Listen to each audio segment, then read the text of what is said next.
Next time you're at the thrift store, make sure you check out the vase section and scoop up a tiny bud vase. I'm going to take a little tiny cork that fits the opening of my vase and just double check the fit to make sure that it's not going to slide all the way through. And I'm going to take this 1/4-inch drill bit and I'm going to drill down through the top of the cork.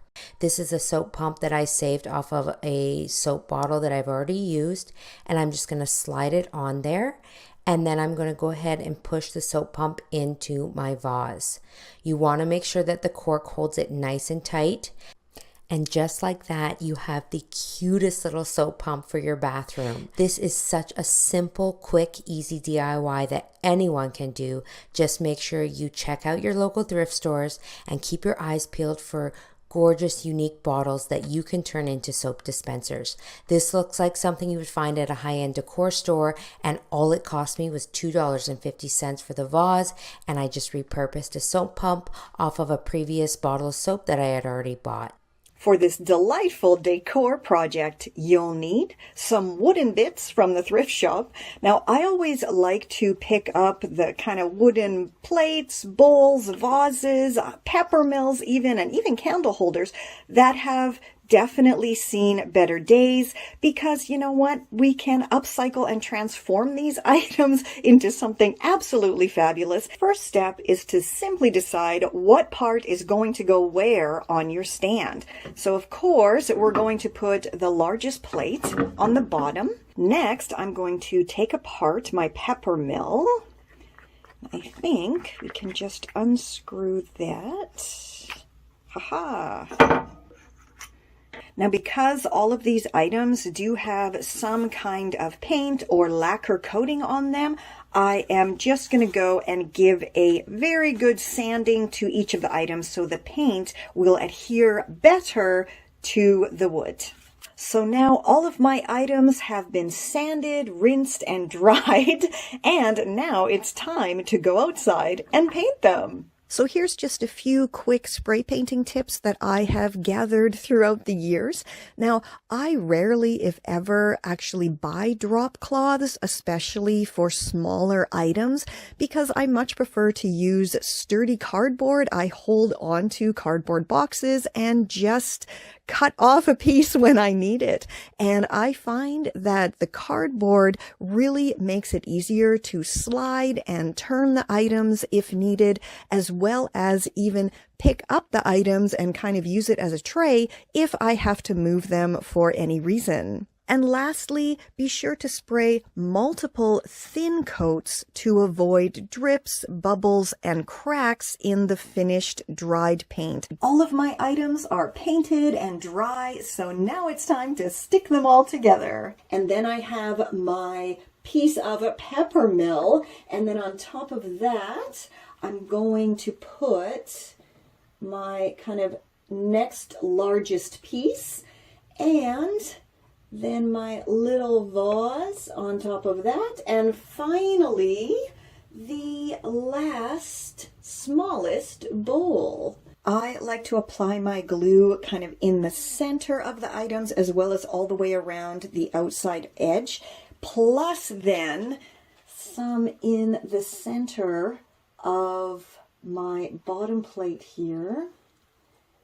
And this is just quite sturdy all-purpose glue.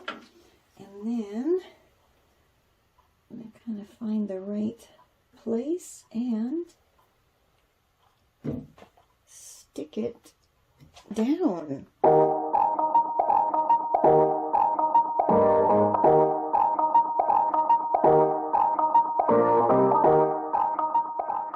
Once you have all of your items stuck together, then pop it in an out-of-the-way place so it won't get knocked over, and allow it to dry and set overnight. Didn't this come out just so adorable? And I did actually add some vintage trim on the center tier just to, tie it all together, and I think it matches perfectly. I love this so much, and I love it so much that I made another one too. Absolutely adorable and so perfect for holding all of my kiddos' little bits and bobs and accessories. I love these so much, and they're so simple to make from items found at the thrift shop. I grabbed some thrifted glassware for this brilliant garden decor. Then I grabbed some 2-part epoxy. I used a wood skewer to mix the epoxy and placed it around the bottom edge of one glass vase, then glued it to the bottom of the glass bowl. I set that aside and let it dry. I applied epoxy to the bottom of a different glass vase and placed the glass platter on top in the center. I grabbed the vase with the bowl and applied epoxy to the top and attached the third vase upside down, and applied epoxy to the top of the vase that is attached to the bowl, and I placed the other section on top.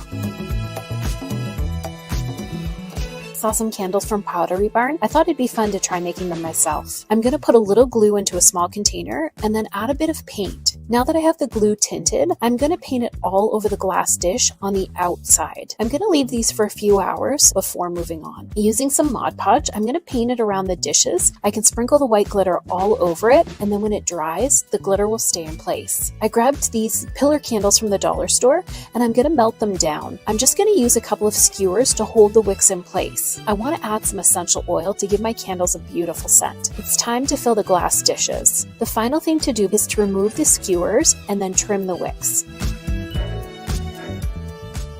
Head to the thrift store and pick up a set of matching glasses and a couple glass candlesticks. So I'm grabbing a block of candle wax, and I'm just going to chop up a little bit of it into some manageable pieces and then put it into this melting pot here. I'm going to take this all to the stove, and I've got a pot of water there at a simmer. I'm just going to place the metal container of wax in there and let it melt completely. Once it's all melted, I'm going to set it aside and let it cool for a little bit. We don't want it to be too hot.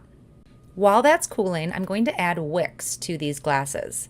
These have a little adhesive on the bottom of them. I just have to stick them into the glass. I'm going to use little wooden sticks to wrap the wick around. This just helps it stay centered when I pour the wax in. Now I can pour the wax into each candle, and I'm going to let this set for a full 24 hours and let it harden undisturbed. All right, the candles are all done. I can pull the wood and the washi tape off, and then I can trim down the wick, and I have a set of really cute candles. These would make a really adorable gift. Put them in a nice container with some tissue paper. You could add some wooden matches or some other paraphernalia in here. Tie it up with a nice bow, and this is going to make a really stylish gift. So grab a candlestick, make sure it is clean and dry. We are going to tint these. Tinting glass is so easy. Grab yourself a little container and pour in some Mod Podge. Then you're going to add a few drops of food coloring. I'm going to use red for this one, and just a few drops is actually going to give me a light, almost pink color. If you want a darker color, add more food coloring. I'm going to use a sponge brush and just apply a coat over the entire outside of the candlestick. Now I'm going to add a little bit of blue to this Mod Podge so I can create a purple and then make another candlestick. When all of the outside glass is covered, just set these aside for an hour or two. They're going to dry pretty quickly, and Mod Podge dries clear, so you're just going to be left with these beautiful jewel-toned colors. Put together a couple candle holders and some taper candles, and these are going to make a great gift.